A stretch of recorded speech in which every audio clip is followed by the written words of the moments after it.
All right. Welcome to Conversion Conversations. My name is Cameron, and today I have a very special guest with me. Actually, I never asked. Do you just go by Nanomachines online, or? I'm either one. Okay. I can be Matt. I can be Nanomachines. I can be Okay. whatever you want. So my Just guest don't, with just don't me call me Shirley. is Matt from his channel Nanomachines. There's going to be a link in the description if you want to check him out. He is one of the top 4 finalists. Did you guys play? You and Brian play, and you got third, or is it just a Yes, top 4? yes. Okay. I believe it was when they posted the lists. I was third down, so I'm going to assume that was my final stand. Yeah, if it's in the standing, So- yeah. So you got third place in our first official Transformers organized play. You qualified for PAX Unplugged, the Energon Invitational, got a booster box, got all sorts of prizes, and won a good bit of glory. And you did your run through the tournament. I thought was interesting because out of the other 4 finalists, you were the only one that qualified day 1 in the prelims. Really, I didn't actually know that. Oh yeah. Oh no, I do my research. Yeah, so Dan qualified same day as me, and then Stefan and Brian qualified on Saturday. Yeah, and you were running Insecticons. So whole time. yeah, I wanted to have you on the channel and kind of talk to you. I'm a newer player to TCGs, so I figure kind of introduce you to whoever my audience might be and pick your brain a little bit. So I'm happy to help. Happy to help. before we dive into the actual tournament, I wanted to get a little bit of your background as a player. I know you're here in Columbus still for the Pokemon International. Are you playing the Pokemon trading card game? Oh yeah, I've actually played the Pokemon trading card game since, God, I want to say like 2011. Okay, so that's Even before then, like I've been playing for over 10 years. what I've I'm been, always curious about is kind of how people got into the Transformers trading card game. You played trading card games before Transformers. Was it just Pokemon, or did you do Magic and World of Warcraft and all sorts of stuff? No, I think it was just Pokemon. I mean, occasionally I would like play a few games of deck building games, stuff like that. And like just recently I played a little bit play a little bit of Arena, but like other than that, it's been Pokemon for my entire life, more or less. Yeah, 2011. So that's like an 8-year career. And how what brought you from Pokemon over to try out Transformers? Honestly, I just really like Transformers. Okay. So like, I heard on IGN one time, it was like, hey, wait a minute, they're making a Transformers card game. I'm like, wait, they're making a Transformers deck game. Yeah. So I kind of resolved from then that I would at least proxy a few decks and play it and see if I liked it. I just kind of, when the cards first started getting spoiled, I just said like, all right, I can work with this. Yeah. A few things, and I played it for a little bit. I loved it, and been playing ever since. And when did you check? So you checked it out before it even launched? You were playing kind of since last summer. Yeah. Like I remember thinking is like I think the first thing started to spoil around like what, late June, early August? Late spring, early summer stuff. Yeah. Because it came out in September, I believe, and I was literally just playing it like ever since it started getting spoiled. Ever since we knew what the rules were, I was in there. But yeah, no, yeah. And me proxying it up in my room, just playing it, play testing with myself, going like, wait a minute, Nemesis Prime is really good. Oh my god. Yeah, it's been cool to see how the meta has shaken out, especially because this is kind of our first. I mean, PAX Unplugged, we got a little bit look at meta stuff, but this is our first look at the meta in organized play. You brought bugs, you said. I think Insecticons were very successful in the meta, as I think was predicted. It's a strong deck. Yeah. Are you, in your experience with Pokemon and now Transformers, are you a deck builder yourself? I know like some guys like myself or Stefan more tweak decks that we've seen. Did you build your deck list from scratch? Yes. I build all of my lists. sometimes I take a look at other people's lists and I take like, okay, so that's what you're doing with that. All right, I can work with that. Like for instance, aerial bots, I had no idea what to do with them. I was kind of like, I guess play them burn. I guess play some burn cards in there. I guess like I built that and it's like, wow, this sucks. And then I tried something else with it. I was like, what about aggro aerial bots? And I said, wow, that also sucks. Yeah, that's not so. Like, yeah. When I don't have a lot of inspiration, I generally kind of look at other people's lists, but more often than not, I build my own. Like my Insecticons specifically, I built from scratch, and I said, like, you know what?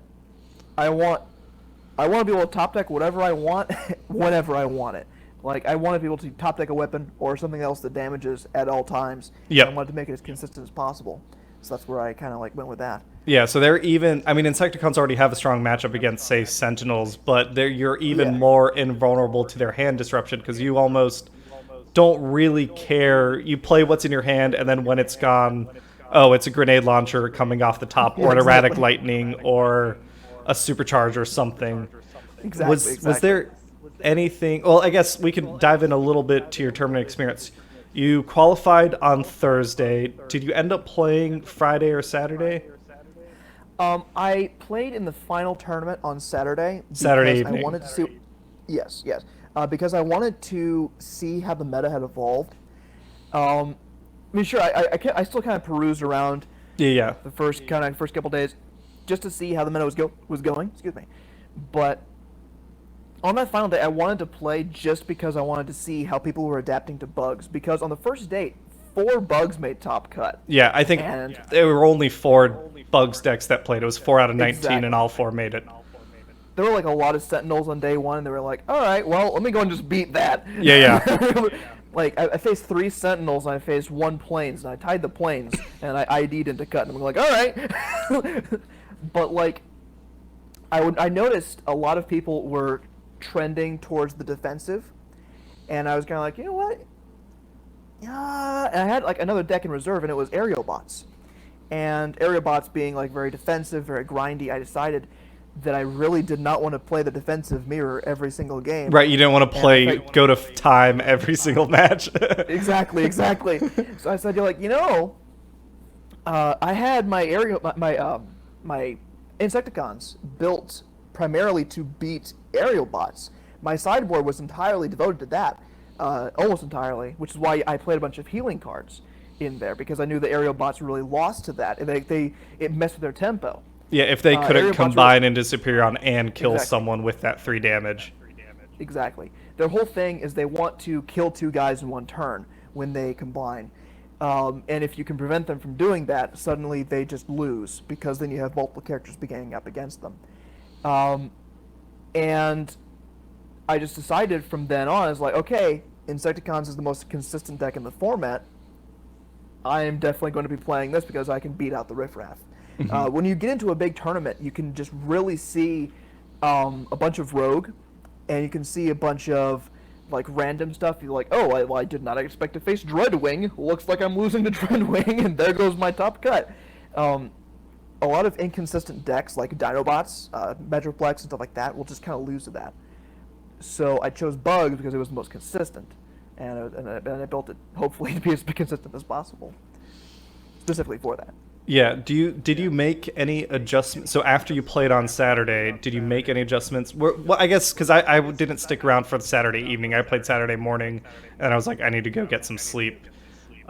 Saturday evening, did you kind of see any hint of the deck building that ended up being the case in the top 32, where we saw a lot of bugs, we saw some good aerial bots, and I know Vector Sigma was keeping their 3-wide prime deck kind of hidden, so probably didn't see any of that. But did you see any hints of other people running 3-wide prime? I mean, I saw like maybe 1, and that was it. And it was at the bottom tables. I'm like, all right, well, don't have to worry about that. Not have to worry about that. Yeah. I was like, okay. I figured I was going to be facing just nothing but planes. I was like, all right, well, looks like I'm set. So I didn't really change my list at all going into Sunday. I just didn't expect to face that many of them. What did your Sunday look like? Game 1, I faced Cars. and that's a good matchup. I just go like, all right, let's just kill this guy. Was this like Wheeljack, Prowl, Bumblebee? Okay. Yes. Okay. So I ended up winning that, and went on to the next game, and that was Planes, and I ended up playing, playing out all my healing cards. So When you say Planes, like aerial bots or non-aerial bots? Okay. Aerial bots. Yeah. I was like, oh shit, was someone running like Seekers in there? Starscream once again. Whew. Those are the days. Yeah. Oh man, I tried to make that work so much, and it just never did. Yeah. Hopefully they get some cool tools in Wave 4, because I haven't seen much in Wave 3 to... Well, the new Starscream looks kind of cool. I like his, like, fuck your upgrades. I like that. Oh yeah. I really like the idea of Starscream Megatron with Wave 3, and, like, hopefully work that out. But all the Wave 1 planes are really bad, except for Thundercracker. Like, he's the only good one. But, like, no, aerial bots I faced, and I whipped out the healing cards, and that went really well. Went on to top 8, and top 8 was when I started facing the 3 wides. And, especially since, 5 out of 8 were all 3 wide. And on my left, I see, I believe it's Brian, from Wreck and Rule, facing off against Insecticons with his, I forget what he called it, but it was like Fire Wheels? Yeah, Fire Wheels, that's what it is, Fire Wheels. And he's just clobbering him. I'm going like, well, all right, I gotta fix him. I'm looking onto my right, and I'm seeing just nothing but 3 wide primes. And I'm like, well, I don't want to face them either. I'm going like, please be mirror, please be mirror, please be mirror. And he puts out 3 wide primes. I'm like, God, why? But that game in particular, he had Motor Master. Okay, so this was Hot Rod. Kent, I think. It was Kent. Kent, yeah. Yeah, he was running his own version of 3 wide primes, which was, I guess, Motormaster to try and absorb that aerial bot's burn. The aerial bot burn, yeah. And also, I noticed a lot of other Insecticon lists do play quite a bit of burn. Like, they play Zaps, and they play one-shell stands, and they play Swarm as well. The one-shell stands I can kind of get, but the Zaps I'm surprised by. Zap is specifically to trigger Barrage, and it's played in there to kind of like get around that, and it also played for the mirror. Okay. I really don't like Zap. I think it is a 100% dead card in almost every single game other than the mirror. And there's still another card you can play for the mirror, and it's Cornered. You play Cornered for the mirror and like nothing else. The whole mirror is a coin flip. It really right. Is. So. And Cornered can kind of help with that, but other than that, don't even worry about it. Screw Scrapnel's ability in bot mode. Exactly. So I just decided not to play one-shell stands or Zaps, and he's sitting there with Motor Master, and I'm like, yeah, all right, well, I can deal with this pretty well. Yeah. And he misplayed a couple times, and ended up taking a couple games off of him. And like he was going, man, I can't believe you didn't play any of your one-shell stands. I'm going like, yeah, I didn't have them. I wasn't running those. And like it was funny too, because like he swapped to Scrapnel instead of Motor Master, and I'm like, and like one of the first cards I play is Swarm, and he goes like, I can't believe you read that so hard that I wouldn't play Motor Master, and I'm like, I didn't. Yeah. Still played it. But that was funny. It was a good game too. We definitely had a good time in that game.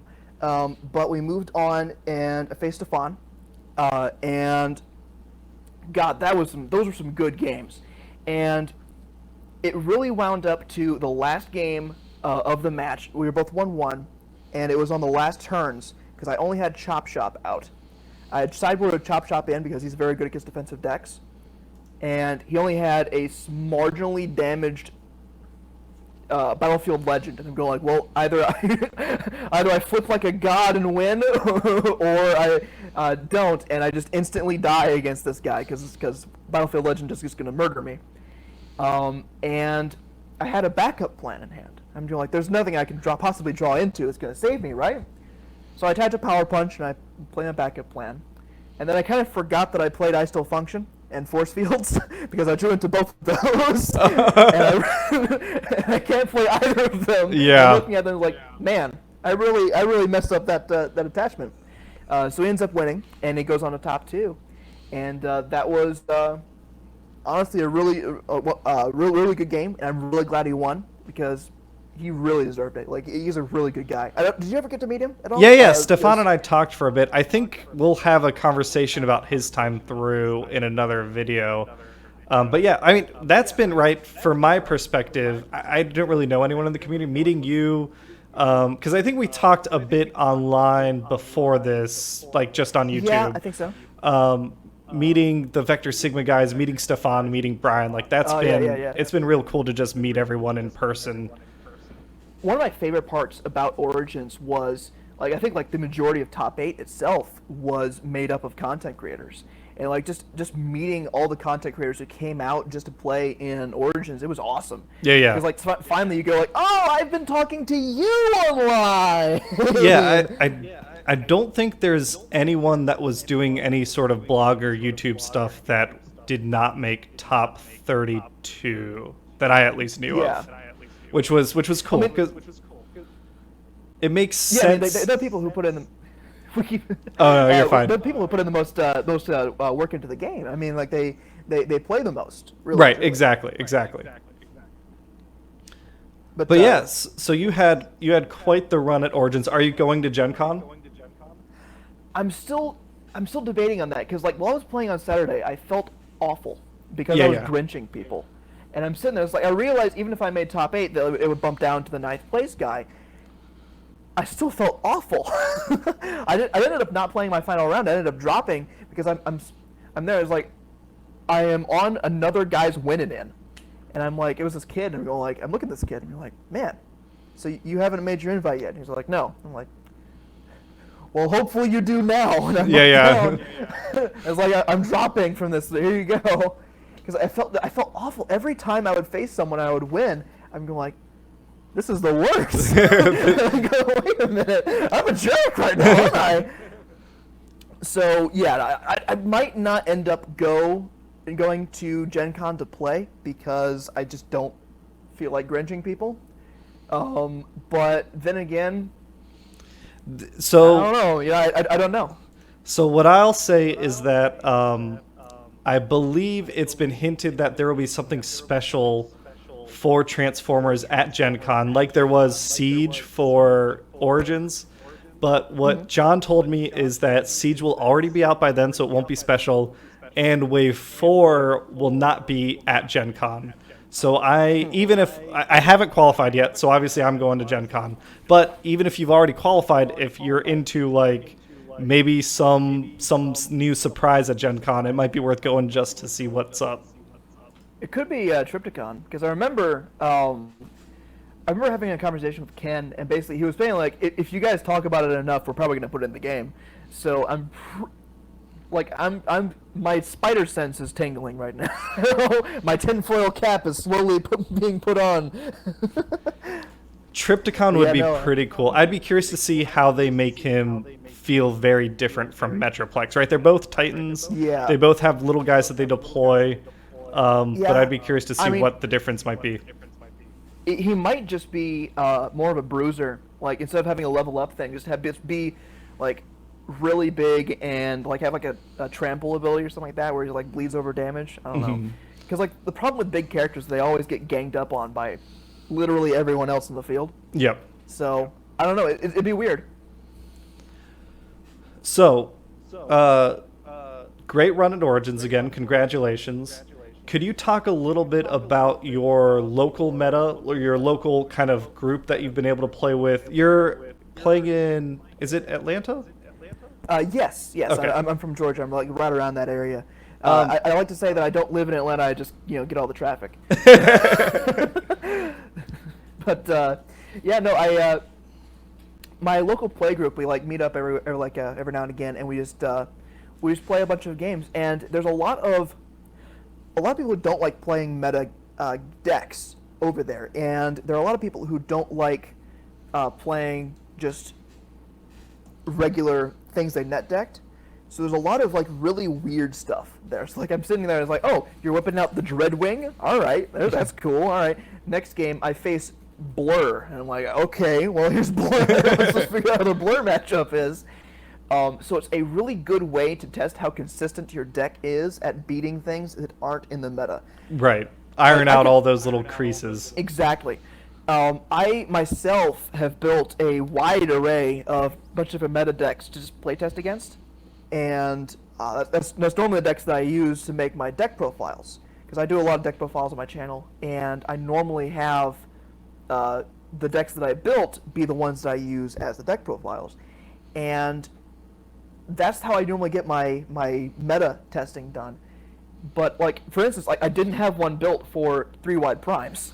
Like I just don't. So I'm like one of the first games I ever played against 3-wide primes was in top 8. Oh really? Oh, I had no idea. Yeah, I'm like, well, I have 50 minutes to figure out how to beat this deck. So, and yeah, so basically, my local meta is, it's really weird. You're never really sure what you're gonna see when you go in there. So it's really fun to kind of see what people have been coming up with. Yeah, it's been. I mean, that's one of my favorite things about playing a TCG now versus before the internet. If this game had come out in the early '90s, I could not see what was happening in New Jersey, see what was happening around Atlanta, or in Colorado with the Powered by Primus guys. Everyone is doing something very different. Like the Powered by Primus seems to have a very blue heavy meta that we don't really see where I'm at, or they don't see in Jersey. You've got kind of a unique situation. That's been really, really neat to see and experience, especially I think for some of the players that have smaller local groups. Like normally I've only got 4, 5, or 6 guys that I play with every other Wednesday. So it's always exciting to see like what else is going on in other parts of the states or the world. Oh yeah, for sure. I mean, like I remember even during like the first days of the game coming out, I remember seeing a post from someone from Sweden, and I'm like, the game is over in Sweden, I guess. And like it was interesting just like seeing how everyone from just even like just globally how they themselves have been playing the game, because it just brings me back to where I started, where I'm just literally just proxying up the deck and sitting in my room alone playing with myself, playing with cards. That like it's just crazy. Yeah, and it's changed. That strategy shouldn't be underrated. You did it, and Stefan's talked about how like he said sometimes he plays with some other people, but a lot of the time he's playing by himself and going through his matches, and clearly like putting in the time one way or the other seems to that works. That pays off. I mean, like it's even solitaire, like, and like you can make it a little bit flexible too. She's like, oh man, I can't believe I flipped all of my Peace Through Tyrannies on this one flip. Let me go and put 2 of those back in and see how this would work out if I didn't. Because like sometimes you flip literally 5 out of 6 of your double oranges and you one-shot something you definitely should not have been able to one-shot, and it just kind of tips the matchup and like makes it a weird false positive. So you can work with it, and you can like figure out how certain matchups go just by making things a little more malleable. Yeah. Playtesting with yourself is just a huge thing that people should definitely do more of, for sure. Yeah, I think I'm going to try and take more advantage of that. It's not something I ever really thought about, because in my mind it's like, if I'm playing against myself, am I behaving unpredictably like an opponent might? But then really, if I'm playing the deck well, I'm almost behaving in a predictable manner, unless it's a deck that is designed to do something different. So I guess something else that you can. Oh yeah. Something else that I normally do is I just say, okay, I'm playing against bugs that's drawing literally everything they need, and I just say, especially with combiners, like you can just attack and say, okay, I'm going to die, and you just keep going through the rhythm of it. And there's a lot of rhythm in Transformers, and it's not really in a lot of other games. The tapping mechanic really does. It creates a rhythm. It really does. So to train yourself with that rhythm, just play out your characters in solitaire against an imaginary opponent that is able to one-shot you every single time. and it's a really good boon to getting that down. For sure. Interesting. Oh, that's an awesome strategy. I guess playing off what you said about kind of the unique rhythm to Transformers, with your experience in Pokemon, I haven't played Pokemon. Could you talk about maybe some of the differences in the games, or if you were to like, say, if you meet someone in Columbus that at the Pokemon tournament, to get them into Transformers, how would you describe Transformers to someone who's just played Pokemon? Okay, so someone who just played Pokemon, how I would describe Transformers would be probably just think about playing actions and upgrades like attaching energy and playing supporter cards. It's very similar in that regard, but the characters is completely different than anything that's in Pokemon. Right, It's in like, Pokemon, the characters are still part of the deck, right? yeah, for sure. Like the first thing people ask me, especially in Pokemon, is like, "Oh, so what happens? Why are the characters so big? Don't you supposed to like shuffle them into the deck?" Even today, someone looked at me and I said, "Like, well, wait a minute. Are all of the cards, including your in your deck, that big?" So you have like I guess imagine like this huge deck the size like those big pencils you get in the arcade. It's like a huge deck and you just shuffle it in a table like that. So yeah, no, like, it's weird trying to like describe that to people.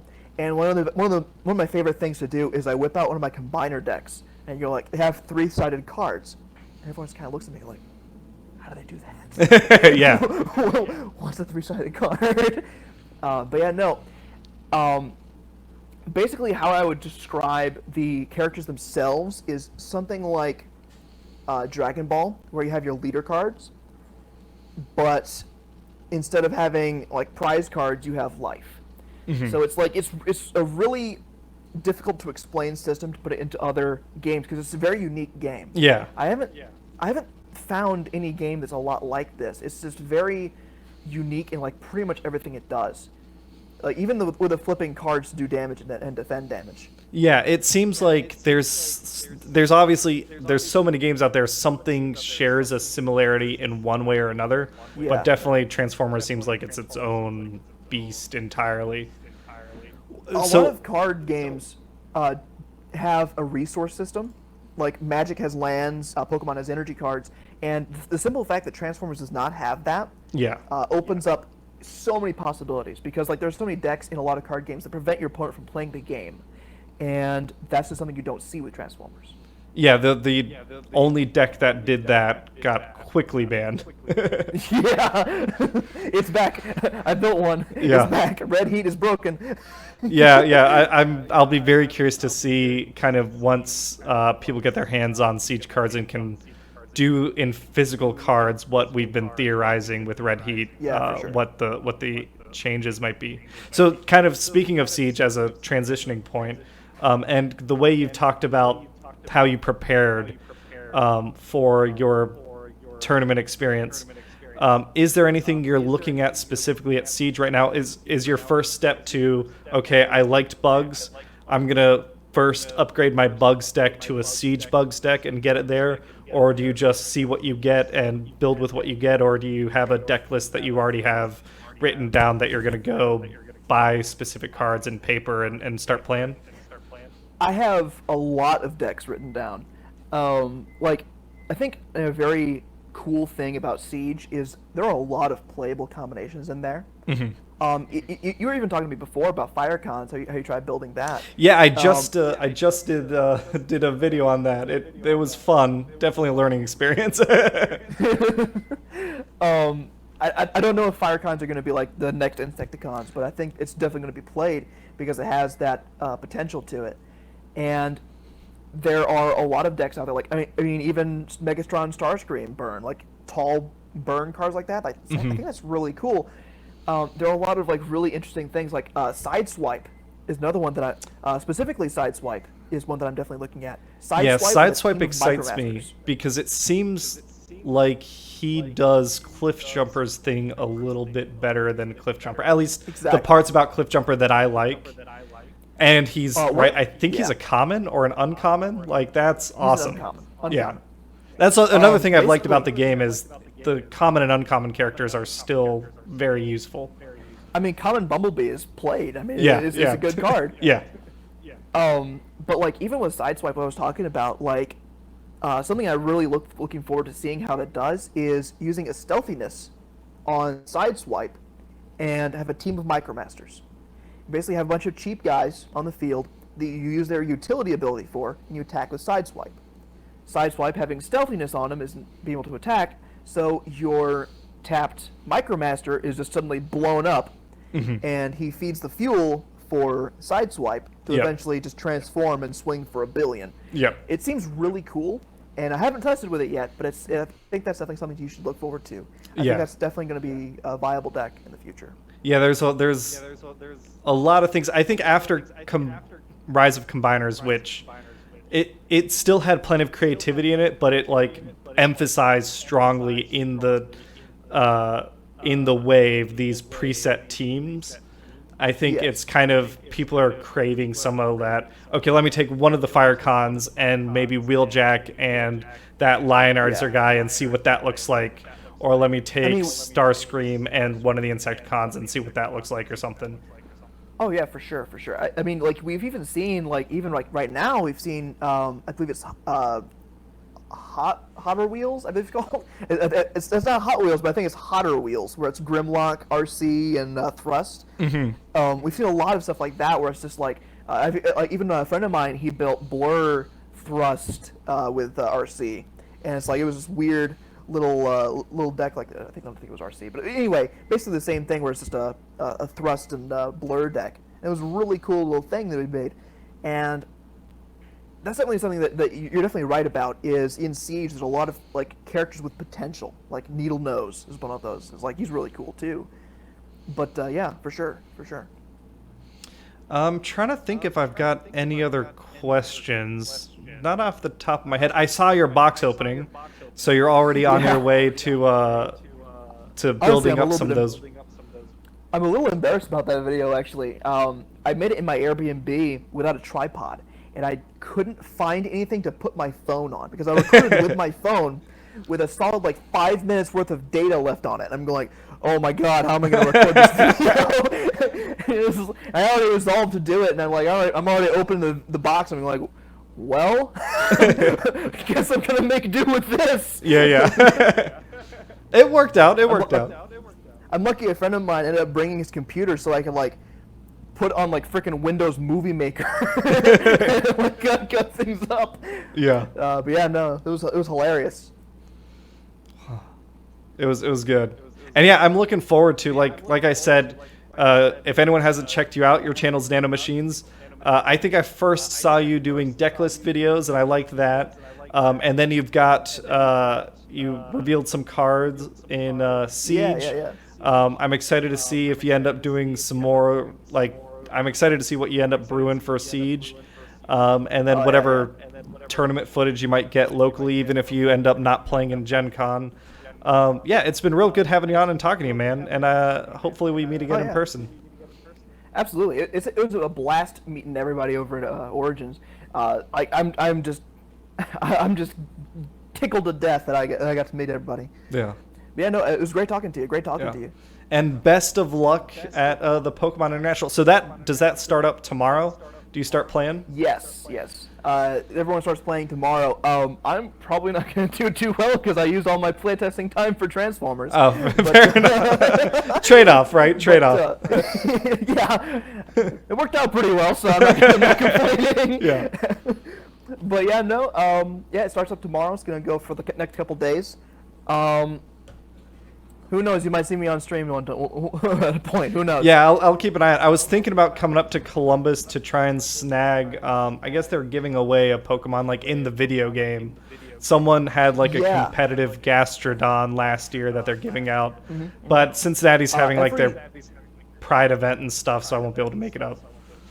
Over at Origins, like they had the Pride stuff starting, and I remember like we had no idea that it started. My friends and I, and we're pulling into the city, and we're like, man, what are all these people doing? Yeah, where's the parking? Where's the parking? It's like, we're looking at like, all right, well, the cheap ones are all full. What's this one? Oh, $30 parking. Okay, this is fine, I guess. Yeah, I made sure that was something I learned. If anyone's going to Gen Con, I mean, I don't think there's probably going to be some festivities in Indiana. Go early and park. Even if you pay for all day parking at one of the cheap spots, it's cheaper than paying for 6 hours to play a tournament at one of the available spots at 10 p.m. or 10 a.m. It was hilarious too though, because like there's North Market. I don't remember if did you ever go to the North Market in Yeah. They had parking out front of there that was like really cheap, but you had to eat at North Market.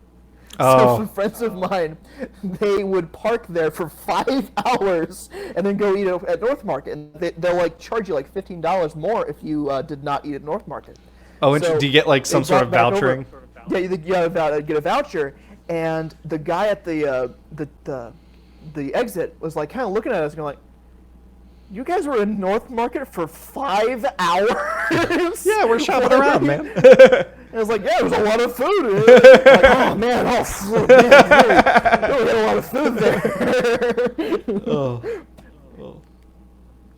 But yeah, it was a blast. It was a blast. All right, man. Well, I'll talk to you soon, hopefully. And again, if you haven't checked it out, check out Nanomachines. All right. Yeah. Looking forward to it. Thanks so much, Matt. Hey, thank you.